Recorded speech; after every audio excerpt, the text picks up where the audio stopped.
ಸಿದ್ದರಾಮಯ್ಯನಿಗೆ ಏನೇ ಬರಲಿ ಏನೇ ಬರಲಿ ಯಾರಿಗಾಗಿ ಹೋರಾಟ? ರೈತರಿಗಾಗಿ ಹೋರಾಟ. ಯಾರಿಗಾಗಿ ಹೋರಾಟ? ರೈತರಿಗಾಗಿ ಹೋರಾಟ. ಎಲ್ಲಿವರೆಗೆ ಹೋರಾಟ? ಎಲ್ಲವರೆಗೆ ಹೋರಾಟ. ಎಲ್ಲಿವರೆಗೆ ಹೋರಾಟ? ಎಲ್ಲವರೆಗೆ ಹೋರಾಟ. ಏನೇ ಬರಲಿ ಏನೇ ಬರಲಿ ಭಾರತೀಯ ಜನತಾ ಪಾರ್ಟಿ ರೈತರ ಹೋರಾಟಕ್ಕೆ, ಭಾರತೀಯ ಜನತಾ ಪಾರ್ಟಿ ರೈತರ ಹೋರಾಟಕ್ಕೆ, ಜನ ವಿರೋಧಿ ಕಾಂಗ್ರೆಸ್ ಸರ್ಕಾರಕ್ಕೆ, ಮಹಿಳಾ ವಿರೋಧಿ ಕಾಂಗ್ರೆಸ್ ಸರ್ಕಾರಕ್ಕೆ, ದಲಿತ ವಿರೋಧಿ ಕಾಂಗ್ರೆಸ್ ಸರ್ಕಾರಕ್ಕೆ, ದಲಿತರ ಹಣವನ್ನು ದುರುಪಯೋಗ ಮಾಡಿಕೊಂಡ ಕಾಂಗ್ರೆಸ್ ಸರ್ಕಾರಕ್ಕೆ, ಈ ಜನಗಳ ಹಣವನ್ನು ದುರುಪಯೋಗ ಮಾಡಿಕೊಂಡ ಕಾಂಗ್ರೆಸ್ ಸರ್ಕಾರಕ್ಕೆ, ರೈತರ ಗೊಬ್ಬರವನ್ನು ತಿಂದ ಯೂರಿಯನ್ನ ತಿಂದ ಕಾಂಗ್ರೆಸ್ ಸರ್ಕಾರಕ್ಕೆ, ರೈತರ ಹೊಟ್ಟೆ ಮೇಲೆ ಹೊಡೆದ ಕಾಂಗ್ರೆಸ್ ಸರ್ಕಾರಕ್ಕೆ ಎಲ್ಲಿಗಾಗಿ ಹೋರಾಟ? ಎಲ್ಲಿವರೆಗೆ ಹೋರಾಟ? ಯಾರಿಗಾಗಿ ಹೋರಾಟ? ಯಾರಿಗಾಗಿ ಹೋರಾಟ? ರೈತರಿಗಾಗಿ ಹೋರಾಟ.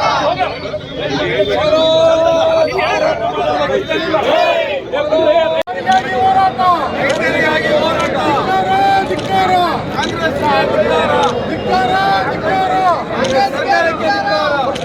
ಸರ್ಕಾರಕ್ಕೆ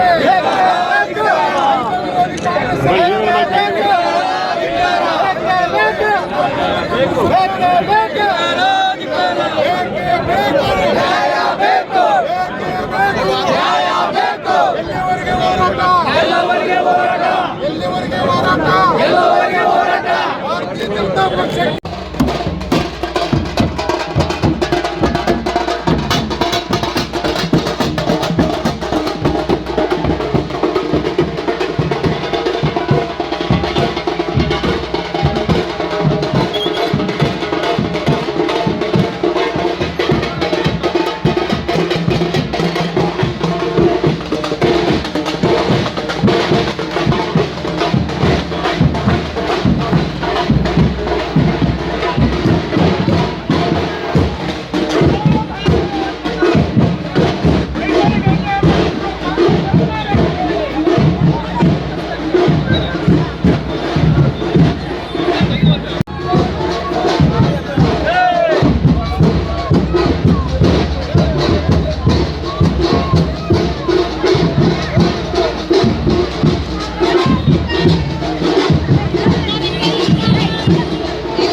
ಪೊಲೀಸರಿಗೆ ಅಧಿಕಾರ, ಹೋರಾಟವನ್ನು ಹತ್ತಿಕ್ಕಂತ ಕೆಲಸ ಮಾಡ್ತಕ್ಕಂಥ ಪೊಲೀಸ್ ಅಧಿಕಾರಿಗಳಿಗೆ ಅಧಿಕಾರ,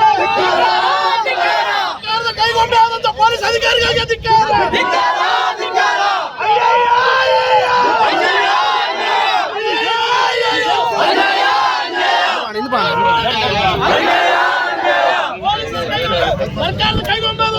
ಅಧಿಕಾರಿಗಳಿಗೆ ಧಿಕ್ಕಾರ. ಬಿಜೆಪಿ ಸರ್ಕಾರ ನೀಡುತ್ತಿದ್ದ ರೈತ ವಿದ್ಯಾನಿಧಿಯನ್ನು ಈಗಾಗಲೇ ನಿಲ್ಲಿಸಿ 52 ಲಕ್ಷ ರೈತರಿಗೆ ಬಿಜೆಪಿ ಸರ್ಕಾರ ನೀಡುತ್ತಿದ್ದ ರೂಪಾಯಿ 4,000 ಕಿಸಾನ್ ಸಮ್ಮಾನ್ ಅನ್ನು ಸಹಿತ ನಿಲ್ಲಿಸಿದೆ ಅನ್ನುವಂತ ಮಾತನ್ನ ಬಹಳ ಆತಂಕದಿಂದ ನಾನು ಹೇಳಕ್ಕೆ ಬಯಸ್ತಾ ಇದ್ದೀನಿ. ಮಾನ್ಯ ನಮ್ಮ ರಾಜ್ಯ ಸರ್ಕಾರ, ಮಾನ್ಯ ಮುಖ್ಯಮಂತ್ರಿಗಳಾದಂತ ಸಿದ್ದರಾಮಯ್ಯನವರು ರೈತರ ಬಗ್ಗೆ ಯಾವುದೇ ರೀತಿಯಲ್ಲಿ ಕಾಳಜಿ ಇಲ್ಲ, ರೈತರ ಬಗ್ಗೆ ಅಲಕ್ಷ್ಯ ತೋರಿಸ್ತಾ ಇದ್ದಾರೆ. ಯಾಕೆಂದ್ರೆ ಕೇಂದ್ರ ಸರ್ಕಾರದ ಮೇಲೆ ಗೂಬೆ ಕುಂದಿರಿಸುವಂತ ಕಾರ್ಯವನ್ನ ಮಾನ್ಯ ಮುಖ್ಯಮಂತ್ರಿಗಳು ಮಾಡ್ತಾ ಇದ್ದಾರೆ ಅನ್ನುವಂತ ಮಾತನ್ನು ಹೇಳಬೇಕಾಗ್ತದೆ. ಅದರ ನಿಮಿತ್ತವಾಗಿ ಇವತ್ತು ನಾವು ಗಂಗಾವತಿ ವಿಧಾನಸಭಾ ಕ್ಷೇತ್ರದಲ್ಲಿ ಶಾಸಕರೊಂದು ಸಮ್ಮುಖದಲ್ಲಿ, ಜಿಲ್ಲಾಧ್ಯಕ್ಷರ ಸಮ್ಮುಖದಲ್ಲಿ, ಎಲ್ಲರ ಸಮ್ಮುಖದಲ್ಲಿ ಸಹಿತ ವಿಶೇಷವಾಗಿ ಪ್ರತಿಭಟನೆಯನ್ನು ಮಾಡುವ ಮುಖಾಂತರ ಇವತ್ತು ನಮ್ಮ ರೈತರ ಪರವಾಗಿ ನಮ್ಮ ಭಾರತೀಯ ಜನತಾ ಪಕ್ಷದ ಎಲ್ಲ ಕಾರ್ಯಕರ್ತರು ಸಹಿತ ಕಾರ್ಯ ಮಾಡುವ ಜೊತೆಗೆ ರೈತರ ಪರವಾಗಿ ನಾವು ಇದ್ದೇವೆ. ರೈತರಿಗೆ ಯಾವುದೇ ಅನ್ಯಾಯವನ್ನು ಸಹಿತ ನಾವು ಸಹಿಸೋದಿಲ್ಲ ಅನ್ನುವಂತ ಮಾತನ್ನ ಈ ಸಂದರ್ಭದಲ್ಲಿ ನಾನು ಹೇಳಲಿಕ್ಕೆ ಬಯಸ್ತಾ ಇದ್ದೇನೆ. ಈಗಾಗಲೇ ಮಾನ್ಯ ಮುಖ್ಯಮಂತ್ರಿಗಳು ಕೇವಲ ಕೇಂದ್ರ ಸರ್ಕಾರದ ಮೇಲೆ ಗೂಬೆ ಕುಂದಿರಿಸುವಂತದ್ದು. ಕೇಂದ್ರ ಸರ್ಕಾರ ಈಗಾಗಲೇ ಅವ್ರು ಕೇಳಿದ್ದಕ್ಕಿಂತ ಹೆಚ್ಚಿನ ರಸಗೊಬ್ಬರವನ್ನು ಈಗಾಗಲೇ ಪೂರೈಕೆ ಮಾಡಿದ್ದಾರೆ. ಆದ ಕಾರಣ ಹೇಗಿಷ್ಟೇ ಎಲ್ಲ ಅಂಶಗಳು ಒಳಗೊಂಡು ಕೂಡಲೇ ಕ್ರಮ ವಹಿಸಿ ಮಾನ್ಯ ಮುಖ್ಯಮಂತ್ರಿಗಳು ರೈತರ ಪರವಾಗಿ ರೈತರಿಗೆ ಯೂರಿಯಾ ಮತ್ತು ಡಿಎಪಿ ಕೊಡಬೇಕು ಅನ್ನುವಂತ ಮಾತನ್ನ ಈ ಸಂದರ್ಭದಲ್ಲಿ ಹೇಳಿಕೆ ಬಯಸ್ತಾ ಇದ್ದೀನಿ. ಇವತ್ತು ರೈತರು 10 ಚೀಲ ಕೇಳಿದ್ರೆ 1 ಚೀಲ ಕೊಡುವಂತ ವ್ಯವಸ್ಥೆಯನ್ನು ಈ ಕಾಂಗ್ರೆಸ್ ಸರ್ಕಾರದಲ್ಲಿ ಆಗ್ತಾ ಇಲ್ಲ. ಆದ ಕಾರಣ ಇವತ್ತು ಪ್ರತಿಭಟನೆ ಮಾಡುವ ಜೊತೆಗೆ ಇವತ್ತು ಎಚ್ಚರಿಕೆಯನ್ನು ಕಾಂಗ್ರೆಸ್ ಸರ್ಕಾರಕ್ಕೆ ಮಾನ್ಯ ಮುಖ್ಯಮಂತ್ರಿಗಳು ಕೊಡ್ತಾ ಇದ್ದೀವಿ ಅನ್ನುವಂತ ಮಾತನ್ನ ಈ ಸಂದರ್ಭದಲ್ಲಿ ಈ ಪ್ರತಿಭಟನೆ ಇನ್ನು ಮುಂದಿನ ದಿನಗಳಲ್ಲಿ ಉಗ್ರವಾಗಿ ಆಗ್ತದೆ. ಯೂರಿಯಾ ಮತ್ತು ಡಿಎಪಿ ಸರಿಯಾದ ರೀತಿಯಲ್ಲಿ ರೈತರಿಗೆ ಪೂರೈಕೆ ಆಗಬೇಕನ್ನುವಂತ ಮಾತನ್ನು ಹೇಳಿ ಆಗಂತ ನಂತರ ಮೇಲೆ ಕಾರ್ಯಕರ್ತ ಬಂಧುಗಳಿಗೆ ಅಭಿನಂದನೆ ಸಲ್ಲಿಸಿ ನಾನು 2 ಮಾತು ಮುಗಿಸ್ತೇನೆ. ಸರ್ಕಾರ ಹಾಗೂ ಜನವರ ಸರ್ಕಾರ ಅಂತಕ್ಕಂಥ ಎಲ್ಲರೂ ಗೊತ್ತಿದೆ. ಇವರು ರೈತರ ಬಗ್ಗೆ ಕಿಂಚಿತ್ತೂ ಕಾಳಜಿ ಇಲ್ಲ. ಕೇಂದ್ರ ಸರ್ಕಾರ, ರಾಜ್ಯ ಸರ್ಕಾರ ಅವಶ್ಯಕತೆಗಿಂತ ಹೆಚ್ಚು ಯೂರಿಯಾವನ್ನು ಕೊಟ್ಟರು ಕೂಡ ಸಮರ್ಪಕವಾಗಿ ಮುಂದಾಲೋಚನೆ ಮಾಡಿಕೊಂಡು ರೈತರಿಗೆ ತಲುಪಿಸ್ತಕ್ಕಂಥ ಕೆಲಸವನ್ನು ಮಾಡಲೇ ಕಾಳಸಂತೆಯಲ್ಲಿ ವ್ಯಾಪಾರ ಮಾಡಿಕೊಂಡು ಇವತ್ತು ರೈತರಿಗೆ ಅನ್ಯಾಯ ಮಾಡತಕ್ಕಂಥ ಈ ಸರ್ಕಾರದ ವಿರುದ್ಧ ನಾವು ಬೀದಿಗೆ ಬೇಕಾಗಿದೆ. ಅನ್ನದಾತನಿಗೆ ಮಣ್ಣು ತುಂಬಿಸಿರ್ತಕ್ಕಂಥ ಸರ್ಕಾರ ಅಂತಂದ್ರೆ ಈ ಕಾಂಗ್ರೆಸ್ ಸರ್ಕಾರ, ಸಿದ್ದರಾಮಯ್ಯ ಸರ್ಕಾರ. ಗೊತ್ತಿರಬಹುದು, ಮೊನ್ನೆ ಕೊಪ್ಪಳದಲ್ಲಿ ಒಬ್ಬ ರೈತ ಯೂರಿಯಾ ಗೊಬ್ಬರಕ್ಕಾಗಿ ಪರವಾಗಿ ಕೊನೆಗೆ ಮಣ್ಣು ತಿಂದು ಪ್ರತಿಭಟಿಸಿರ್ತಕ್ಕಂಥ ಘಟನೆಯೂ ಕೂಡ ನಮ್ಮ ಜಿಲ್ಲೆಯಲ್ಲಿ ಆಗ್ತದೆ ಅಂದ್ರೆ ಇಲ್ಲಿರ್ತಕ್ಕಂಥ ಸಚಿವರಿಗೆ ಮತ್ತು ಕಾಂಗ್ರೆಸ್ ಶಾಸಕರಿಗೆ ಯಾವ ರೀತಿ ಇಚ್ಛಾಶಕ್ತಿ ಇದೆ ತಾವೆಲ್ಲರೂ ಗಮನಿಸಬೇಕು. ಕೇವಲ ಕುರ್ಚಿಯ ಮೇಲಾಟಕ್ಕಾಗಿ ನಾ ಮುಖ್ಯಮಂತ್ರಿ, ನೀ ಮುಖ್ಯಮಂತ್ರಿ, ನಾ ಉಪಮುಖ್ಯಮಂತ್ರಿ, ನಾನು ಉಪಮುಖ್ಯಮಂತ್ರಿ ಅಂದ್ಕೊಂಡು ಇವತ್ತು ರೈತರ ಹೊಟ್ಟೆಗೆ ಕಲ್ಲಾಗ್ತಕ್ಕಂಥ ಕೆಲಸವನ್ನ ಈ ನಮ್ಮ ಸರ್ಕಾರ, ಕಾಂಗ್ರೆಸ್ ಸರ್ಕಾರ ಮಾಡ್ತಿರ್ತಕ್ಕಂಥ ದುರಂತ. ಒಂದ್ ಕಡೆ ಯಾರು ಮುಖ್ಯಮಂತ್ರಿ ಆಗ್ತಕ್ಕಂಥ ಗೊಂದಲ ಮತ್ತು ಪೈಪೋಟಿ ರಾಜ್ಯದಲ್ಲಿ ಆದ್ರೆ ನಮ್ಮ ಜಿಲ್ಲೆಯಲ್ಲೂ ಕೂಡ ರೈತರ ಬಗ್ಗೆ ಯೋಚನೆ ಇಲ್ಲ. ಸಿದ್ದರಾಮಯ್ಯನವರು ಇದ್ರೆ ತಂಗಡಿಯಲ್ಲಿ ಇರ್ತಾರೆ, ತಂಗಡಿಯಲ್ಲಿ ನಾನು ಆಗಬೇಕಂತ ಹಿಟ್ನಾಳ ಮತ್ತು ಬಸವರಾಜ ರಾಯರಿಗೆ ಮಧ್ಯೆ ಸ್ಪರ್ಧೆ ನಡೆದಿದೆ. ಹೀಗಾಗಿ ಅವರಿಗೆ ರೈತರ ಹಿತಾಸಕ್ತಿ ಬೇಕಾಗಿಲ್ಲ. ಇಂಥ ಸರ್ಕಾರದ ವಿರುದ್ಧ ಇಡೀ ಭಾರತೀಯ ಜನತಾ ಪಕ್ಷ, ರಾಜ್ಯ ಬಿಜೆಪಿ ಅಧ್ಯಕ್ಷ ಅಂತ ವಿಜೇಂದ್ರ ನೇತೃತ್ವದಲ್ಲಿ ಇಡೀ ರಾಜ್ಯಾದ್ಯಂತ ರೈತ ಮೋರ್ಚಾದೊಂದಿಗೆ ಭಾರತೀಯ ಜನತಾ ಪಕ್ಷ ಹೋರಾಟವನ್ನು ಪ್ರಾರಂಭಿಸಿದೆ. ಇಂದು ಮಧ್ಯಾಹ್ನ ಕೂಡ ನಮ್ಮ ಎಲ್ಲ ಹಿರಿಯ ಭಾರತೀಯ ಜನತಾ ಪಕ್ಷ ಮುಖಂಡರು, ಶಾಸಕರು, ಜನಾರ್ದನ ಪರವಾಗಿರ್ತಕ್ಕಂಥ ಎಲ್ಲ ನಾಯಕರು ದೊಡ್ಡಮೂರು ಆದಿಯಾಗಿ ಇವತ್ತು ಜಿಲ್ಲಾಧಿಕಾರಿಗಳನ್ನ ಭೇಟಿಯಾಗಿ ಇನ್ನು ಭಾರತೀಯ ಜನತಾ ಪಾರ್ಟಿಯ ಯೋಗದಿಂದ ಮನೆಯಲ್ಲಿ ಕೂಡ ಮತ್ತು ಯೂರಿಯಾ ಇಲ್ಲಿ ಬಂದಿರತಕ್ಕಂಥ ಸ್ಟಾಕ್ ಬಗ್ಗೆ ಕೂಡ ಮಾಹಿತಿ ತೆಗೆದುಕೊಂಡ ಕೆಲಸ ಮಾಡ್ತಾರೆ. ಹೀಗಾಗಿ ಭಾರತೀಯ ಜನತಾ ಪಕ್ಷ ಇದೊಂದು ಸಾಂಕೇತಿಕ ಹೋರಾಟ. ಇನ್ನು 1 ವಾರ ಅಥವಾ 15 ದಿನದಲ್ಲಿ ಎಲ್ಲ ಸಮಸ್ಯೆ, 1 ವಾರದಲ್ಲಿ ಸಮಸ್ಯೆ ಬಗೆಹರಿಸಿದ್ರೆ ಇಡೀ ರಾಜ್ಯದಂತ ಉಗ್ರವಾದ ಹೋರಾಟವನ್ನು ಭಾರತೀಯ ಜನತಾ ಪಕ್ಷ ಮಾಡಬೇಕು. ಮಾತಾಡೋದೆಲ್ಲ ಬರೀ ಸುಳ್ಳು. ಇವತ್ತೊಂದು ಭಾರತೀಯ ಜನತಾ ಪಕ್ಷಕ್ಕೆ ಅವರೊಂದು ಆಹ್ವಾನವನ್ನು ಕೊಟ್ಟರು. ಭಾರತೀಯ ಜನತಾ ಪಕ್ಷದವರು ಬರೀ ಸುಳ್ಳು ಆರೋಪ ಮಾಡ್ತಾರೆ, ಅವರು ಒಂದೇ ವೇದಿಕೆಗೆ ಬರಲಿ, ನಾವು ಚರ್ಚಿಸೋಣ ಅಂತಂದ್ರು. ಇವತ್ತು ಸಿದ್ದರಾಮಯ್ಯ ಸರ್ಕಾರದ ವಿರುದ್ಧ ಯಾರು ಆರೋಪ ಮಾಡ್ತಿರೋದು? ಅವ್ರ ಪಕ್ಷದ ಶಾಸಕರೇ ಆರೋಪ ಮಾಡ್ತಿರೋದು. ಅವ್ರ ಪಕ್ಷದ ಶಾಸಕರೇ ಹೇಳ್ತಾ ಇರೋದು ನಮಗೆ ದುಡ್ಡು ಸಿಗ್ತಾ ಇಲ್ಲ, ನಮ್ಮ ಕ್ಷೇತ್ರಕ್ಕೆ ಡೆವಲಪ್ಮೆಂಟ್ ಆಗ್ತಾ ಇಲ್ಲ ಅಂತ ಹೇಳಿ. ಬಟ್ ಅವ್ರು ಕರಿತಿರೋದು ಯಾರನ್ನ? ಬಿಜೆಪಿ ಅವ್ರನ್ನ ಕರಿತಾ ಇದ್ದಾರೆ. ಸ್ವಾಮಿ, ನಿಮ್ಮ ಪಕ್ಷದವ್ರನ್ನ ಕರೆದು ನೀವು ಮೊದಲು ಮಾತಾಡ್ಕೊಳ್ಳಿ, ನಿಮ್ಮ ಶಾಸಕರನ್ನ ಕರೆದು ಮಾತಾಡಿ, ಅವ್ರಿಗೆ ಬೇಕಾದಂತ ಬೇಡಿಕೆಯನ್ನು ಮೊದಲು ಈಡೇರಿಸ್ರಿ ನೀವು, ಆಮೇಲೆ ನಿಮ್ದು ನುಡಿದಂತ ಸರ್ಕಾರ ಆಗುತ್ತೆ. ಇವತ್ತು ರಾಜ್ಯ ಸರ್ಕಾರ ಏನ್ ಮಾಡ್ತಾ ಇದೆ? ಬಂದಂತ ಗೊಬ್ಬರವನ್ನ ತಮಗೆ ವಿತರಿಸಕ್ ಆಗ್ತಾ ಇಲ್ಲ, ಕಾಳ ಸಂಖ್ಯೆ ಬಿಡ್ತಾ ಇಲ್ಲ. ಮತ್ತೆ ರೈತರು ಹೇಳಿದ್ರ ಕೇಂದ್ರ ಸರ್ಕಾರ ಕಳಿಸಿಲ್ಲ, ನೀವು ಮೋದಿ ಅವ್ರನ್ನ ಕೇಳಬೇಕು ಅಂತ ಸಿದ್ದರಾಮಯ್ಯ ಹೇಳ್ತಾರೆ. ಇಂಥ ಸುಳ್ಳಿನ ಸರ್ಕಾರ, ಸುಳ್ಳಿನ ಸರದಾರ ಸಿದ್ದರಾಮಯ್ಯ ಅವರಿಗೆ ಈ ರೈತ ಏನು ಮಣ್ಣು ತಿಂದಿದಾನಲ್ಲ, ಈ ಶಾಪ ನಿಮಗೆ ತಟ್ಟೆ ಬರೋ ದಿನಗಳಲ್ಲಿ ಸಿದ್ದರಾಮಯ್ಯ ಅವರೇ. ಮತ್ತು ನಾನು ಈ ಜಿಲ್ಲೆಯ ನಮ್ಮ ಮಂತ್ರಿ ಅವ್ರಿಗೆ ಹೇಳ್ತೀನಿ, ಮೊನ್ನೆ ಅವರು ಪ್ರೆಸ್ ಮೀಟ್ ಅಲ್ಲಿ ಹೇಳ್ತಾ ಇದ್ರು, ಹೋರಾಟ ಇಲ್ಲಿ ಮಾಡಬೇಡ್ರಿ, ಪ್ರಧಾನಮಂತ್ರಿ ಅವರು ಮನೆ ಮುಂದೆ ಮಾಡಿ ಅಂತ ಹೇಳ್ತಾ ಇದ್ರು. ಸ್ವಾಮಿ, ಅವ್ರು ಕೊಟ್ಟಂತ ಎಲ್ಲ ನೀವು ಕಿಸಾನ್ ಸನ್ಮಾನ ಯೋಜನೆ, ರೈತರಿಗೆ ಮಕ್ಕಳಿಗೆ ಕೊಟ್ಟಿರ್ತಕ್ಕಂಥ ನಿಧಿಗಳನ್ನ ಕಸ್ಕೊಂಡ್ರು ನೀವು. ಇಂಥ ಸುಳ್ಳಿನ ಸರ್ಕಾರ, ಆ ಪ್ರಧಾನಮಂತ್ರಿ ಪುಣ್ಯಾತ್ಮ ಕಳಿಸಿದಂತ ಗೊಬ್ಬರವನ್ನು ನಿಮಗೆ ಹಂಚೋಕೆ ಆಗ್ತಾ ಇಲ್ಲ. ಇಂಥ ಸರ್ಕಾರವನ್ನು ನಡೆಸ್ತಿರ್ತಕ್ಕಂಥ ಸರ್ಕಾರಕ್ಕೆ ಧಿಕ್ಕಾರವನ್ನ ಹೇಳಿ, ಮಹಿಳೆಯರ ಪರವಾಗಿದ್ದೀರಿ, ಯುವಕರ ಪರವಾಗಿದ್ದೀರಿ, ಹಾಗೆ ಕರೆಂಟ್ ಇಲ್ಲದವರಿಗೆ ಕರೆಂಟ್ ಅನ್ನು ಪುಕ್ಷಟ ಕೊಡ್ತೀವಿ ಅಂತಕ್ಕಂಥ ಮಾತನಾಡೋದು. ಇಂಥ ಕೆಲಸಕ್ಕೆ ಬರೋರು 5 ಯೋಜನೆಗಳನ್ನು ಇವತ್ತು ಜನರಿಗೆ ಕೊಟ್ಟಿದ್ದಾರೆ. ಆದ್ರೆ ನಾವು ಇವತ್ತು ಕೇಳೋದಿಷ್ಟೇ, ಒಂದು ಕಡೆ ನಮ್ಮ ದೇಶವನ್ನ ಕಾಯ್ತಕ್ಕಂಥ ಸೈನಿಕ ಒಂದು ಕಡೆ ಆದ್ರೆ, ಈ ದೇಶಕ್ಕೆ ಅನ್ನವನ್ನು ಕೊಡ್ತಕ್ಕಂಥ ರೈತ ಒಂದು ಕಡೆ. ಇವತ್ತಿನ ಈ ಸರ್ಕಾರ ರೈತರ ಪರವಾಗಿ ಏನನ್ನ ಚಿಂತನೆಯನ್ನು ಮಾಡಿದೆ ಅಂತಂದ್ರೆ, ಅದು ಯಾವುದನ್ನು ಇವತ್ತ ಲೆಕ್ಕಿಸದೇ ಇರ್ತಕ್ಕಂಥ ಸರ್ಕಾರ ಯಾವುದು ಇದ್ರೆ ಈ ರಾಜ್ಯದಲ್ಲಿರ್ತಕ್ಕಂಥ ಕಾಂಗ್ರೆಸ್ ಸರ್ಕಾರ ಅಂತ ಹೇಳ್ಬೇಕಾಗುತ್ತೆ. ಸ್ವಾಮಿ, ಇವತ್ತಿಗಾಗಲೇ ನೋಡ್ತಾ ಇದ್ದೀವಿ, ರೈತರ ಮಕ್ಕಳು ವಿದ್ಯಾವಂತರಾಗಬೇಕು ಅಂತಕ್ಕಂಥ ಉದ್ದೇಶ ಇಟ್ಟುಕೊಂಡು ತಂದಿರತಕ್ಕಂಥ ವಿದ್ಯಾನಿಧಿಯನ್ನ ನಿಲ್ಲಿಸ್ತಕ್ಕಂಥ ಈ ಒಂದು ಬಂಡ ಸರ್ಕಾರ ಇದೆ ನಮ್ಮ ರಾಜ್ಯದಲ್ಲಿ. ಹಾಗೆ ಕರೆಂಟ್ ಅನ್ನು ಕೊಡ್ತಕ್ಕಂಥದ್ರಲ್ಲಿ, ಟ್ರಾನ್ಸ್ಫಾರ್ಮರ್ನ ಹಾಕ್ತಕ್ಕಂಥದ್ರಲ್ಲಿ ಇವತ್ತು ದಂಡವನ್ನು ತೆತ್ತು 5 ಲಕ್ಷ ರೂಪಾಯಿಗಳನ್ನ ಕೊಟ್ಟು ಟ್ರಾನ್ಸ್ಫಾರ್ಮರ್ಗಳನ್ನು ಹಾಕಿಕೊಳ್ತಕ್ಕಂಥ ಪರಿಸ್ಥಿತಿಯನ್ನ ರೈತರಿಗೆ ತಂದಿದ್ದಾರೆ. ಹಾಗೆ ಇವತ್ತು ನಾವು ನೋಡ್ತಾ ಇದ್ರೆ, ಏನು ಇವತ್ತು ಈ ಸರ್ಕಾರ ರೈತರಿಗೆ ಮಣ್ಣನ್ನ ತಿನ್ನಿಸ್ತಕ್ಕಂಥ, ಬಾಯಿಗೆ ಮಣ್ಣನ್ನ ತುರುಕ್ತಕ್ಕಂಥ ಕೆಲಸವನ್ನ ಮಾಡ್ತಾ ಇದೆ ಅಂತಂದ್ರೆ, ಎಷ್ಟು ಬಂಡಗೇಡಿ ಸರ್ಕಾರ ಈ ರಾಜ್ಯದಲ್ಲಿ ಇರಬಹುದು ಅಂತಕ್ಕಂಥ ಯೋಚನೆ ಮಾಡಬೇಕಾಗಿದೆ. ಸ್ವಾಮಿ ಚಲುವರಾಯ ಸ್ವಾಮಿ ಅವರೇ ಹೇಳ್ತಾ ಇದ್ದೀರಿ, ಈ ರಾಜ್ಯದಲ್ಲಿ ಸಾಕಷ್ಟು ನಮ್ಮಲ್ಲಿ ಗೊಬ್ಬರ ಇದೆ ಅಂತ ಮೊದಲಿಗೆ ಬೋಳೆ ಬಿಟ್ರಿ. ಆದ್ರೆ ಇವತ್ತೇನ್ ಹೇಳ್ತಾ ಇದ್ದೀರಿ, ಕಾಂಗ್ರೆಸ್ ಸರ್ಕಾರ ಇವತ್ತು ನಮ್ಮ ಕೇಂದ್ರ ಸರ್ಕಾರಕ್ಕೆ ಬೊಟ್ಟು ಮಾಡಿ ತೋರಿಸ್ತಾ ಇದ್ದೀರಿ. ಸ್ವಾಮಿ, ನಾವು ಇವತ್ತು ನಿಮಗೆ ಲೆಕ್ಕ ಕೊಡ್ತೀವಿ, 8.13 ಲಕ್ಷ ಟನ್ ಗೊಬ್ಬರವನ್ನು ಈಗಾಗಲೇ ಕೇಂದ್ರ ಸರ್ಕಾರ ರಾಜ್ಯಕ್ಕೆ ಕಳಿಸುತ್ತಾಗಿದೆ. ಆದ್ರೆ ನಿಮ್ಮ ಎಲ್ಲಿ ನೀವು ಕಳ್ಳ ವ್ಯಾಪಾರವನ್ನು ಮಾಡಿಕೊಂಡು, ಏನು ನೀವು ಇಲ್ಲಿರ್ತಕ್ಕಂಥ ಸ್ಥಳೀಯ ವ್ಯಾಪಾರಸ್ಥರ ಜೊತೆಗೆ ಕಮಿಷನ್ ನೀಡುವ ದೃಷ್ಟಿಯಿಂದ ಇವತ್ತು ಮಾರಾಟವನ್ನು ಯಾವ ರೀತಿ ಮಾಡ್ತಾ ಇದ್ದೀರಿ ಅಂದ್ರೆ, 300 ರೂಪಾಯಿ 500 ರೂಪಾಯಿಯಿಂದ 1000 ಗಟ್ಟಲೆ ಇವತ್ತು ಆದಾಯವನ್ನು ಪಡಿತಕ್ಕಂಥ ದಲ್ಲಾಳಿಗಳಿಗೆ ಕೊಟ್ಟಿದ್ದೀರಿ ಎಂಬ ಮಾತು ಇವತ್ತು ಸುಳ್ಳಲ್ಲ ಅಂತಕ್ಕಂಥ ಹೇಳಬೇಕಾಗುತ್ತೆ. ಸ್ವಾಮಿ, ಇವತ್ತು ನಾವು ಕೇಳೋದಿಷ್ಟೇ, ನೀವು ಮಾತು ಹೇಳೋದಿಷ್ಟೇ, ಕೇಂದ್ರ ಸರ್ಕಾರಕ್ಕೆ ಗೂಬೆ ಕೂಡಿಸ್ತಕ್ಕಂಥ ವ್ಯವಸ್ಥೆ ನಿಮ್ಮಲ್ಲಿದೆ. ಅದನ್ನು ಬಿಡಬೇಕು. ಸಿದ್ದರಾಮಯ್ಯನವರೇ, ಚಲುವರಾಯ ಸ್ವಾಮಿ ಅವರೇ, ನಿಮಗೆ ಯೋಗ್ಯತೆ ಇಲ್ಲ, ಸರಿಯಾಗಿ ಬಂದಿರತಕ್ಕಂಥ ಗೊಬ್ಬರವನ್ನ ಹಂಚಲಿಕ್ಕೆ ನಿಮ್ಮಲ್ಲಿ ಯೋಗ್ಯತೆ ಹಂಚಿಕೊಂಡಿಲ್ಲ.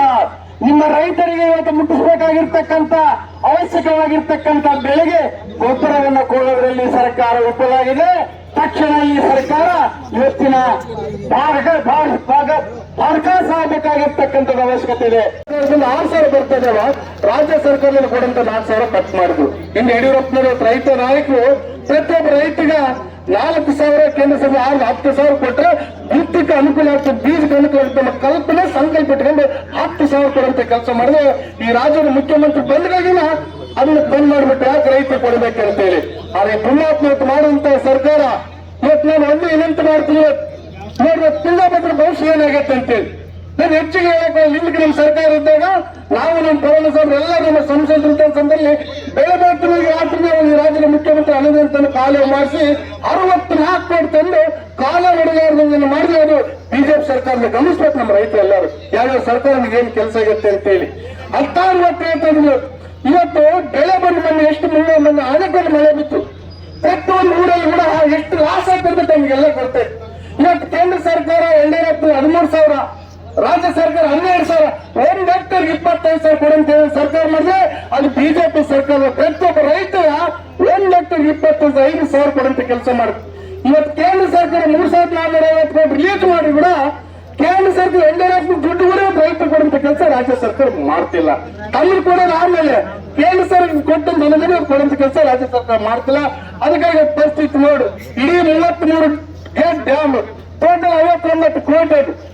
ಕರ್ನಾಟಕ, ಆಂಧ್ರ, ತೆಲಂಗಾಣ ತೀವ್ರ ಅಪ್ರೂವ್ ತಗೊಂಡು ನಮ್ಗೆ ಸರ್ಕಾರಕ್ಕೆ ಒಂದು 20 ಕೋಟಿ, ಆಂಧ್ರ ಸರ್ಕಾರಕ್ಕೆ ಒಂದು 16 ಕೋಟಿ, ತೆಲಂಗಾಣಕ್ಕೆ ಒಂದು 16 ಕೋಟಿ ಬರುತ್ತೆ. ಎಲ್ಲ ಕಲ್ತ್ರೆ 59 ಕೋಟಿ. ಇವತ್ತೊಂದು ಗೇಟ್ ಹೋಸಲು ಆಗಷ್ಟು ಕಿತ್ತಾಗ್ತಿ, ಇವತ್ತು ಆಗಷ್ಟು ಬಂದು ಒಂದು ಗೇಟ್ ಮುಗಿಸಂತ ಕೆಲಸ ರಾಜ್ಯ ಸರ್ಕಾರ ಮಾಡ್ತೀವಿ. ಯಾರ್ದು ಆ ನೀರಿದೆ ತುಂಗಭದ್ರಾ ತಾಯಿದೆ ನಮ್ಮ ಬದುಕು.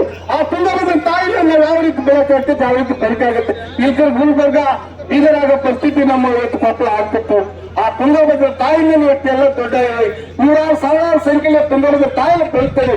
ಅದಕ್ಕೆ ಒಂದು ಗೇಟ್ ಕುಂತ ಕೆಲಸ ಇತ್ತು ರಾಜ್ಯ ಸರ್ಕಾರ ಮಾಡ್ತಿಲ್ಲ, ಮಂತ್ರಿಗಳು ಮಾಡ್ತಿಲ್ಲ.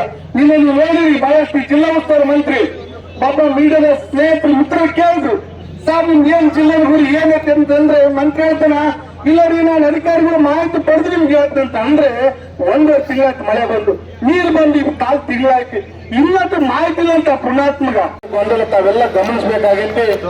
ನಮ್ಮ ಸರ್ಕಾರದ ಸಂದರ್ಭದಲ್ಲಿ ಹಿಂದೆ 2018 ರಿಂದ 23ರವರೆಗೆ ಇರುವಂತ ಸರ್ಕಾರದಲ್ಲಿ ಮಾಡಿದಂತ ಯೋಜನೆಗಳು ಕೊಟ್ಟಂತ ಯೋಜನೆ ಕೆಲಸ ಮಾಡ್ತಿಲ್ಲ. ಫಸ್ಟ್ ಬ್ರಾಂಚ್ ನಮ್ಮ ಸರ್ಕಾರ ಹಿಂದೆ ಕೇಂದ್ರ ಸರ್ಕಾರಕ್ಕೆ ನೀವು ಜಿಲ್ಲಬೇಕನ್ನೋದು ಬರ್ತಿಲ್ಲ. ಅಧಿಕಾರಿಗಳು ಕರೆಕ್ಟ್ ಹೇಳಿ ನಾನು ಬಂದು ಹೇಳ್ತಂತೆ, ಪುಣ್ಣಪ್ಪ ನೀನೇನು 2 ತಿಂಗಳು ಮುಟ್ಟು ಗೋವಾ ಬಹಳಷ್ಟು ದೂರ ಹೋಗ್ತಾರೆ, ಸಿಂಗಾಪುರ ಅದು ಹೋಗೋದು ಬಿಡು. ಇಲ್ಲಿ ರೈತರ ಬದುಕು ಏನಾಗುತ್ತಂತ ಅಧಿಕಾರಿಗಳು ಕುಂತು KDP ಚರ್ಚೆ ಮಾಡಿ ಎಲ್ಲ ಶಾಸಕರು ನಮ್ಮ ಜಿಲ್ಲೆಯ ಗುರಿ ಎಷ್ಟು ಮೆಟ್ರಿಕ್ ಬೇಕಂತ ಕೇಳಿ ರಾಜ್ಯ ಸರ್ಕಾರ ಕೊಡಿಸುವಂತ ಕೆಲಸ ಮಾಡಬೇಕು. ನಾನು ಕೇಳಿದ್ರೆ ಅಧಿಕಾರಿಗಳು ಕೇಳುತ್ತಂದ್ರೆ ಇನ್ನೆಂತ ದೂರ ಅದಷ್ಟು ಅಂತ ನಾವು ಭಾವಿಸ್ಬೇಕಾಗ್ತದೆ. ಅದಕ್ಕಾಗಿ ರೈತ ಮುಖಂಡರಲ್ಲಿ ಇನ್ನಂತ ಮಾಡ್ತೀನಿ, ಭಾಷೆ ಅಣ್ಣರು ಮಾತಾಡೋದ್ರೆ ನಾನು ಮಾತಾಡೋದಕ್ಕಿಂತ ನಾನು ಇದೇನು ಸಿಕ್ಕಿಲ್ಲ ಅಂದ್ರೆ ಮುಂದಿನ ದಿನದಲ್ಲಿ ಕೊಪ್ಪಳ ಬಂದನ ಜಿಲ್ಲಾಧಿಕಾರಿ ಮುಂದೆ ನಾವು ಕುಂದಬೇಕಾಗ್ತತಿ.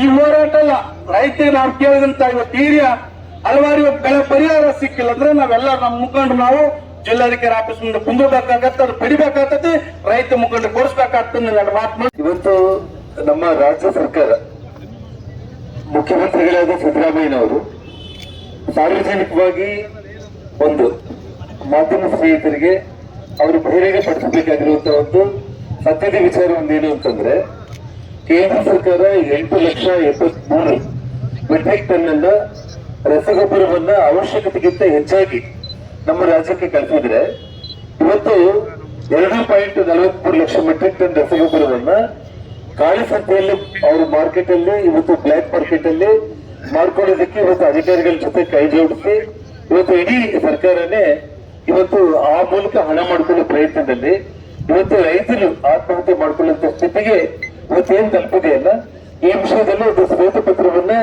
ಈ ರಾಜ್ಯದ ಮುಖ್ಯಮಂತ್ರಿಗಳು ರಸಗೊಬ್ಬರ ವಿಚಾರದಲ್ಲಿ ಬಿಡುಗಡೆ ಮಾಡಬೇಕಂತ ಹೇಳಿ ಇವತ್ತು ನನ್ನ ಮಾಧ್ಯಮ ಸ್ನೇಹಿತರ ಮೂಲಕ ನಾನು ಇವತ್ತು ಈ ರಾಜ್ಯ ಸರ್ಕಾರಕ್ಕೆ ನಾನು ಒತ್ತಾಯಪೂರ್ವಕವಾಗಿ ತಮ್ಮೆಲ್ಲರ ಪರವಾಗಿ ಇವತ್ತು ನನ್ನ ಮಾತನ್ನ ಹೇಳ್ತಾ ಇದ್ದೀನಿ ಬಂಧುಗಳೇ.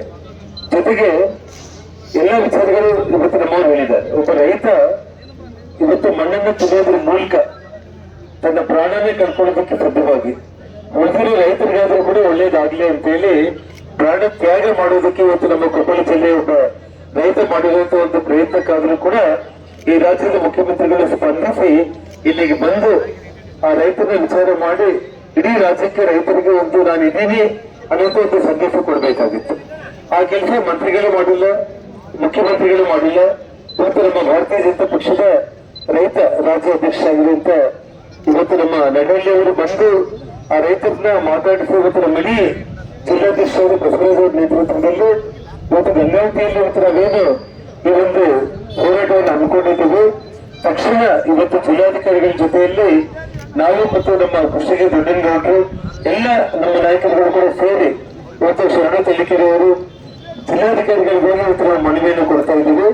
ಇವತ್ತು ಈ ಕ್ಷಣದಿಂದಾನೇ ಇವತ್ತು ರೈತರಿಗೆ ಇಡೀ ನಮ್ಮ ಕೊಪ್ಪಳ ಜಿಲ್ಲೆ ಮಾತ್ರ ಅಲ್ಲ, ರಾಜ್ಯದ ವಿಚಾರ ಕೂಡ ಎಲ್ಲರೂ ಗಮನಿಸ್ತಾರೆ.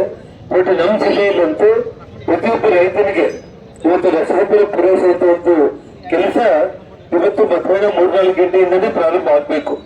ಇಲ್ಲ ಅಂತಂದ್ರೆ ಇವತ್ತು ನಮ್ಮ ಕೊಪ್ಪಳ ಬಿಜೆಪಿ ಅನ್ನೋದು ಏನು ಅನ್ನೋದನ್ನ ಇಡೀ ಕರ್ನಾಟಕ ರಾಜ್ಯಕ್ಕೆ ಮುಖ್ಯಮಂತ್ರಿಗಳೇ ಕೆಳಗಿಳಿದು ಬರೋವರೆಗೂ ಕೂಡ ದೊಡ್ಡ ಮಟ್ಟದಲ್ಲಿ ನಮ್ಮ ಜಿಲ್ಲಾಧ್ಯಕ್ಷರು ಹೇಳಿದಾಗೆ ನಾವು ಜಿಲ್ಲಾಧಿಕಾರಿಗಳ ಕಚೇರಿ ಮುಂದೆನೇ ಇವತ್ತು ನಾವು ಹೋರಾಟ ಮಾಡುವಂತ ಒಂದು ಪರಿಸ್ಥಿತಿ ಬರುತ್ತೆ ಅಂತ ಹೇಳಿ ಈ ಸರ್ಕಾರಕ್ಕೆ ಎಚ್ಚರಿಕೆಯನ್ನು ಕೊಡ್ತಾ ಇದ್ದೀನಿ. ಬಂದಲ್ಲಿ ಇವತ್ತು ನಾವು ನವಲಿ ಜಲಾಶಯಕ್ಕೆ ಸಂಬಂಧಪಟ್ಟು ನಾನು ಕ್ಯಾಬಿನೆಟ್ ಮಂತ್ರಿ ಆಗಿರೋ ಸಂದರ್ಭದಲ್ಲಿ ಬಳ್ಳಾರಿ, ರಾಯಚೂರು, ವಿಜಯನಗರ ನಮ್ಮ ಇಡೀ 4 ಜಿಲ್ಲೆಗಳಿಗೆ ಕೊಪ್ಪಳವನ್ನು ಸೇರಿ ಕುಡಿಯುವ ನೀರು ಜೊತೆಗೆ ರೈತರಿಗೆ ಇವತ್ತು ಬೇಸಾಯಕ್ಕೆ ಸಂಪೂರ್ಣವಾಗಿ ಅವರ ಬದುಕಲ್ಲಿ ಅವರು ಒಳ್ಳೆ ಹಚ್ಚ ಹಸಿರಾಗಿ ಬದುಕಬೇಕು ಅನ್ನುವಂಥ ಕಾರಣಕ್ಕೆ ಕ್ಯಾಬಿನೆಟ್ ಅಲ್ಲಿ 2010 ನವಲಿ ಜಲಾಶಯಕ್ಕೆ ನಾವು ಅಪ್ರೂವಲ್ ಅನ್ನು ಕೊಡೋದ್ರ ಮೂಲಕ 2010 ಮತ್ತು 4 ಬ್ಯಾಲೆನ್ಸಿಂಗ್ ರಿಸರ್ವೇರ್ಸ್ ಕಟ್ಟಬೇಕು ನವಲಿ ಜಲಾಶಯ ಜೊತೆಯಲ್ಲಿ ಅಂತ ಹೇಳಿ ಇವತ್ತು ಸುಮಾರು ಹೆಚ್ಚು ಕಡಿಮೆ 42 TMC ಅಂದ್ರೆ ನವಲಿ ಜಲಾಶಯ 32 TMC,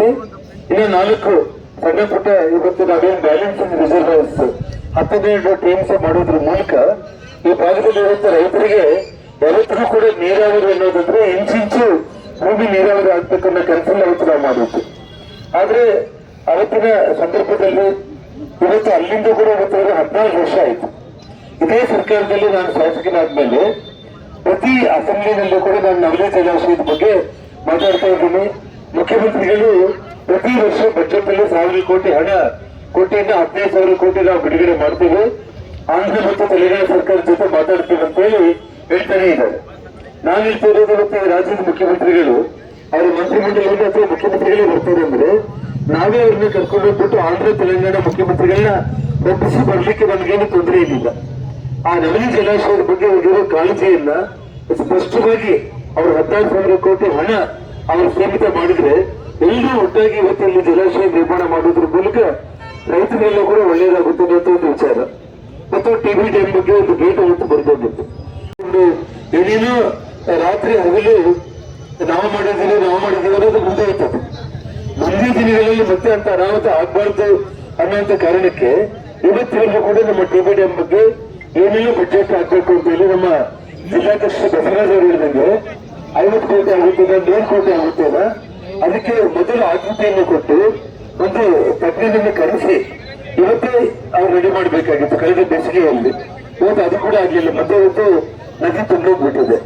ಬರುವ ದಿನಗಳಲ್ಲಾದ್ರೂ ಕೂಡ ತುಂಗಭದ್ರಾ ಡ್ಯಾಮ್ ಅನ್ನ ಅಚ್ಚುಕಟ್ಟಾಗಿ ನಿರ್ಮಾಣ ಮಾಡೋದ್ರ ಜೊತೆಗೆ ಮುಂದೆ ಯಾವುದೇ ಅನಾಹುತಗಳು ಆಗದೇ ಇರುವಂತ ರೀತಿಯಲ್ಲಿ ಮತ್ತು ನವಲಿ ಜಲಾಶಯ ನಿರ್ಮಾಣ ಮತ್ತು ಇವತ್ತು ಮಧ್ಯಾಹ್ನ 3 ಗಂಟೆ ನಂತರ ಜಿಲ್ಲಾಧಿಕಾರಿಗಳು ರಸಗೊಬ್ಬರವನ್ನ ಇಡೀ ನಮ್ಮ ಜಿಲ್ಲೆಯಲ್ಲಿ ರೈತರಿಗೆ ಹಂಚಿಕೆ ಮಾಡೋ ಕೆಲಸಕ್ಕೆ ಅವರು ಕೈ ಹಾಕಿಲ್ಲ ಅಂತಂದ್ರೆ ಇವತ್ತು ನಾವೆಲ್ಲರೂ ಕೂಡ ಅಲ್ಲೇ ಕೊಡ್ತೀವಿ ಅಂತ ಹೇಳಿ ನಿಮಗೆ ರೈತರಿಗೆ ಭರವಸೆಯನ್ನು ಕೊಟ್ಟು